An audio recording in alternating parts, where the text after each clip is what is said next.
Hello guys, welcome to today's video on IIM Kozhikode series. So today we are going to start with figures of speech. I'm sure many of you must have heard about figures of speech. So let's just have a quick revision on some figures of speech and then we'll see some exercises or model questions based on figures of speech. Okay, so let's see. So what are these figures of speech? They are nothing but creative expressions, okay, used to convey meaning that is like beyond literal. Sometimes what the authors or the poets want is they just don't want the meaning to be conveyed in plain words, but they want some kind of comparison or exaggeration or some kind of indirect reference. So this is generally used for emphasis, beauty and emotion to be conveyed. Okay, let's look at some figures of speech. Yeah, I think from school days, from high school at least, you must be starting with your simile and metaphor. So the major difference between simile and metaphor would be something like comparisons like like and as. When they come into picture, it is a simile. For example, she is as graceful as a swan. She is like swan. Okay, but if I say she is the swan, like direct comparison, there is no like or as. For example, time is a thief, she is a swan, he is a lion. So when there is no comparison like or as, that becomes your metaphor. I'm not just saying that he is like that, he is that, right? Now, next comes our personification. I think the word itself should give you a very good hint. Giving human traits to non-human things. You are personifying something which is not a person. Right? For example, the wind whispered through the trees. Okay, the sun kissed me, or the air sang a song. So all these things like kissed or singing a song or whispering, all of them, they are human traits, but they are being attributed to something which is not human. That is why it is known as personification. Next we have hyperbole. Hyperbole is nothing but extreme exaggeration. I have told you a million times. Okay, many of our moms say this, right? Even though they didn't literally tell us like million times, but still it's used to emphasize the amount of times they have told us. In this particular example, I'm so hungry I could eat a horse. No one can literally eat a horse, but it's to emphasize the amount of hunger that person is having, the intensity he's having, right? So extreme exaggerations, they come under hyperbole. Next we have alliteration. Alliteration is nothing but repetition of consonant sounds. Peter Piper picked a peck, right? You must have heard about many tongue twisters. She sells by the seashore, sir, all the consonant sounds, right? In the same way, Peter Piper picked a peck, all the consonant sounds. So they are known as alliteration. Next we have onomatopoeia. This is nothing but a word that imitates a sound. For example, bang, buzz, crackle. You say that. For example, the crackers crackled. Why do you want to say that? Because it's the sound that's giving. The bees buzzed. How do the bees go buzz, right? So for that we use this word buzz. In the same way, he banged the drums, like bang, bang, bang, right? All these words which are used to describe a sound, they are known as onomatopoeia. Okay. Next we have oxymoron. Oxymoron is when two contradictory words are used together. For example, deafening silence, open secret, or organized mess. See, all of them, they are like opposite to each other, right? If there is so much of silence, how can one go deaf? Or if it is something organized, how is it a mess? And if it is something open, then how is it a secret? But still, you do get the meaning when I say it's an open secret. Everyone knows that, but nobody talks about this. It's an organized mess. It looks messy, but still it's organized, let's say as per the space, right? So oxymoron is nothing but when you have two opposite words used together. Next we have irony. Irony is nothing but the opposite of what is being expected. Remember this word expected, because you might get confused between irony and paradox and antithesis. All of the three are different figures of speech. Okay, so a fire station burns down, that is the irony. Why? Because fire station is the one which is used to shut down the fire, right? Whenever you see a fire accident, what is the one place that you call? A fire station. But if itself is if that itself is burning down, then that's an iron in it. You don't expect that to happen. So something when is very, very unexpected and it happens, it generally comes into the category of irony. Next we have pun. Pun is nothing but play on words. Often it's used for jokes.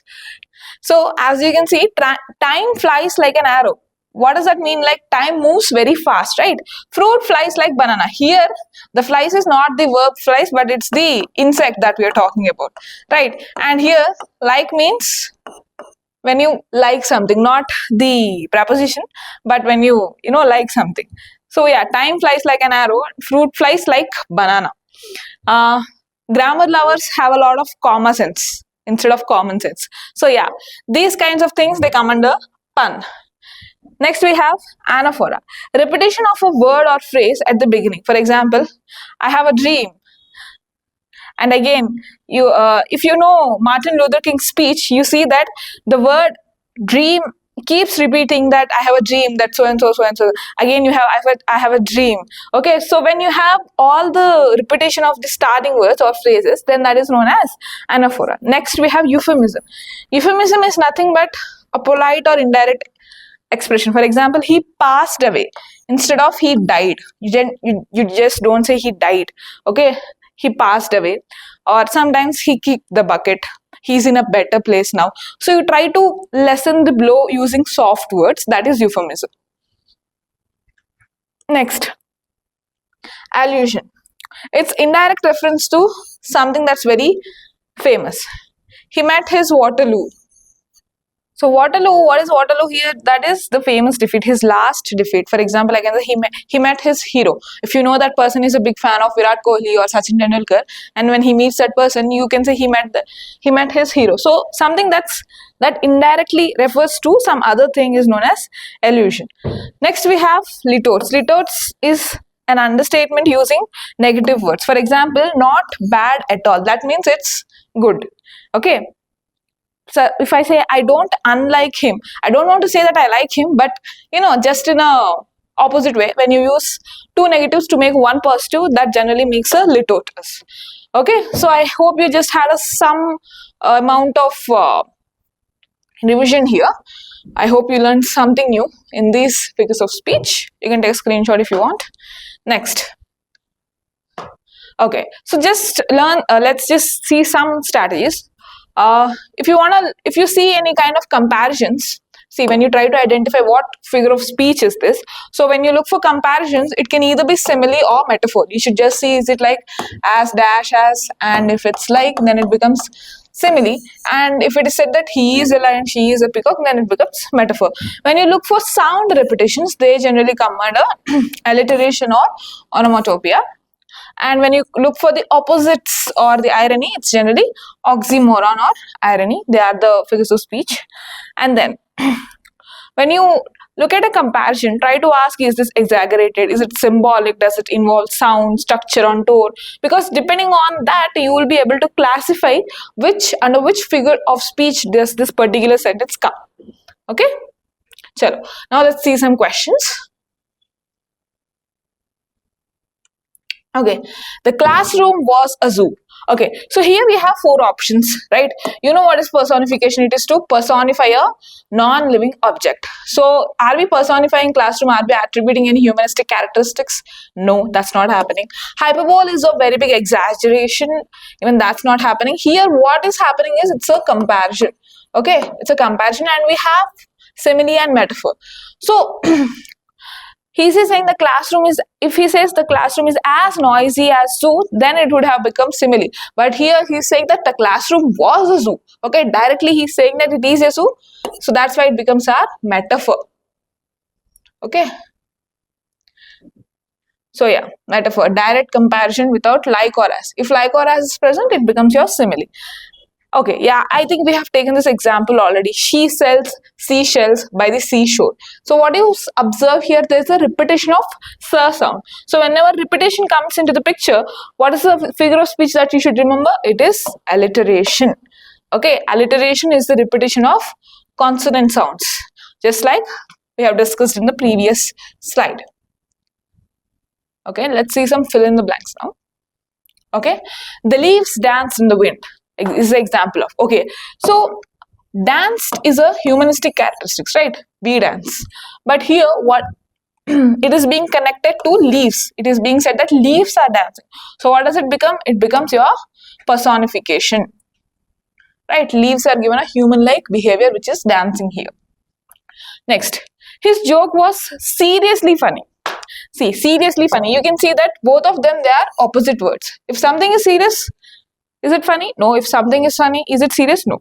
But here, you do understand that to emphasize the amount of funny, we are using serious here. But still, they are opposite words which are being used together. So that's why it comes under oxymoron. When two opposite words are used together, it becomes your oxymoron. Contradictory words, serious and funny, are used here. Okay? Now, okay, let's do some matching here. The stars winked at me. So what is winking? Winking is when you do this, right? So the stars winked at me. It's a human characteristic which is being associated to stars. So it's personification, right? Then life is like a box of chocolates, right? So like is being used. If I say life is a box of chocolates, there is no comparison, right? There is no like or as. So that becomes metaphor. But when I say life is like a box of chocolates or life is as sweet as box of chocolates, then it becomes your simile. It's just a scratch, he said, staring at the gash. Okay, that's something pretty big injury, okay, on the flesh. But he just said that it's a scratch. So that becomes your understatement. Remember that understatement is the opposite of your hyperbole.